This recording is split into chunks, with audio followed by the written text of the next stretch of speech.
So people tell me that I'm a nice person. I can get along with anyone, even my most fierce opponents. It's like my thing. It's what I'm known for. But when I was 10 years old, there was a girl in my class named Vicky. And I tormented her. Mercilessly. I mean, everyone did. Vicky was clearly a troubled kid. She would hit herself, give herself bloody noses, and had hygiene problems. But instead of helping this girl who was plainly suffering from hardships in her life, we called her Sticky Vicky. I called her Sticky Vicky. I forgot about this memory for a long time, and when I finally started remembering it, I reached out to my friends and eventually social media, and I did everything that I could to try to find Vicky. I needed to know that she was okay and that I hadn't ruined her life. But what I quickly started to realize is that I wasn't trying to figure out what happened to Vicky. I was trying to figure out what happened to me. Hate is still a prevalent issue in today's society, implicit or not. Today we'll be hearing from Sally Cohn and her journey through learning more about the hate inside of us. The Culture of Hate by Sally Cohn. The more I thought about my hateful actions as a child, the more I started noticing myself having these mean impulses in my everyday life, thinking mean thoughts and wanting to say them. Admittedly, as a writer of a liberal blog, most of my mean thoughts are about conservatives. But not just conservatives. I also found myself thinking mean thoughts about mushy centrist liberals and greedy Wall Street bankers and Islamophobes and slow drivers. Because I really hate slow drivers. At this point, you might be wondering, why are you also worried about hate? You didn't hate Vicky. Bullying isn't hate. Isn't it?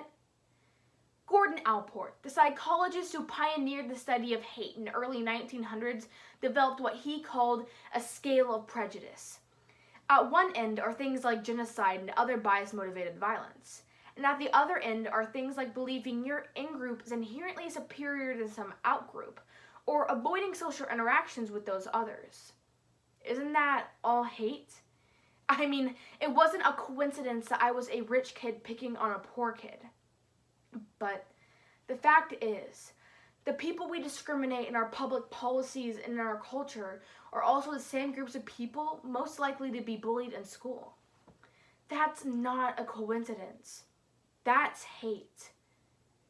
I'm defining hate in a broad way because I believe that we have a big problem, and we need to solve all of it, not just the most extremes.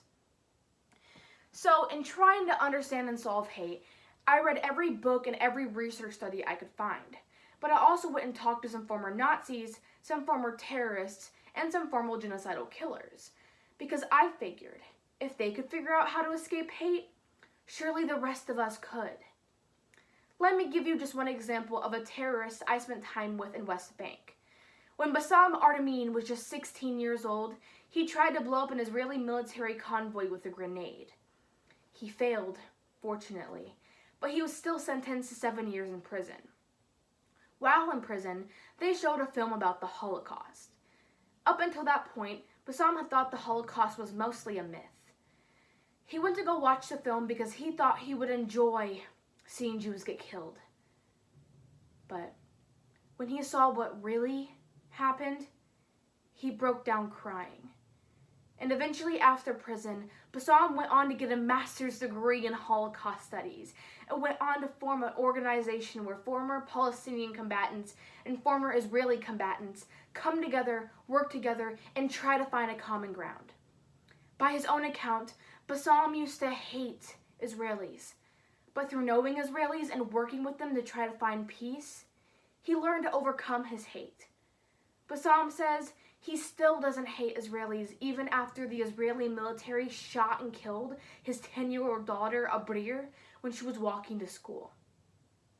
He even forgave the soldier that shot his daughter. That soldier, he taught me, was just part of the same hateful system as he was.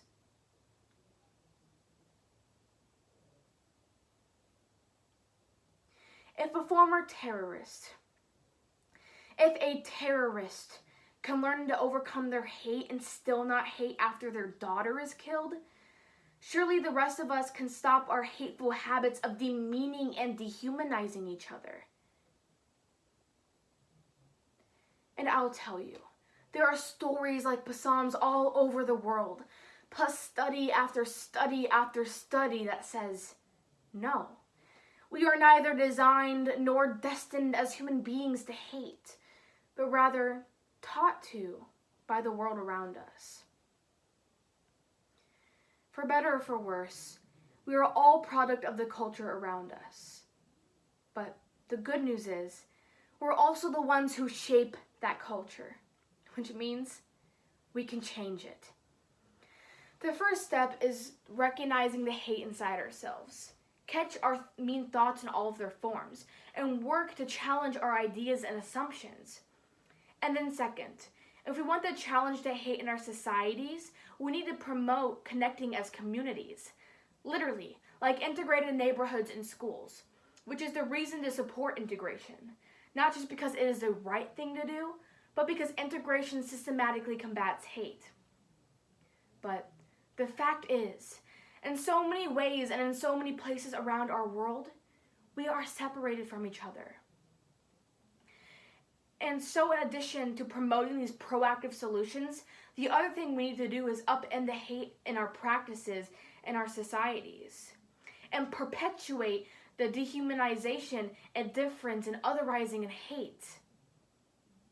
We need to change that.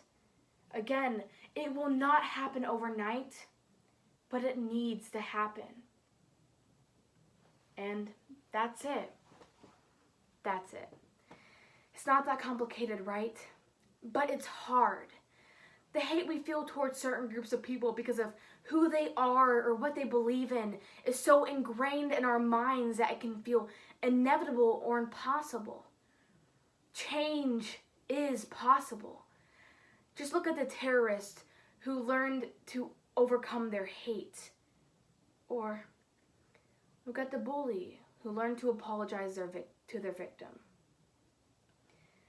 While I was traveling around Rwanda and the Middle East and across the United States, I was still looking for Vicky. It was so hard to find her that I even hired a private investigator. And he found her. I mean, he sort of found her.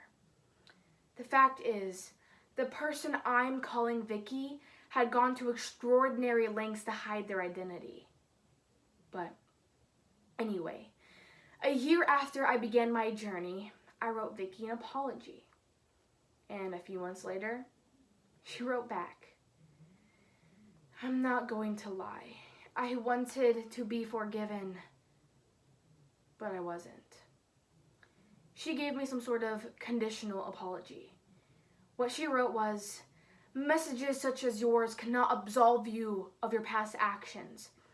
The only way to do that is to promote others and stop them from acting in similar ways and foster compassion." And Vicky's right, which is why I'm here, because I wanted to pass on that job belongs to all of us.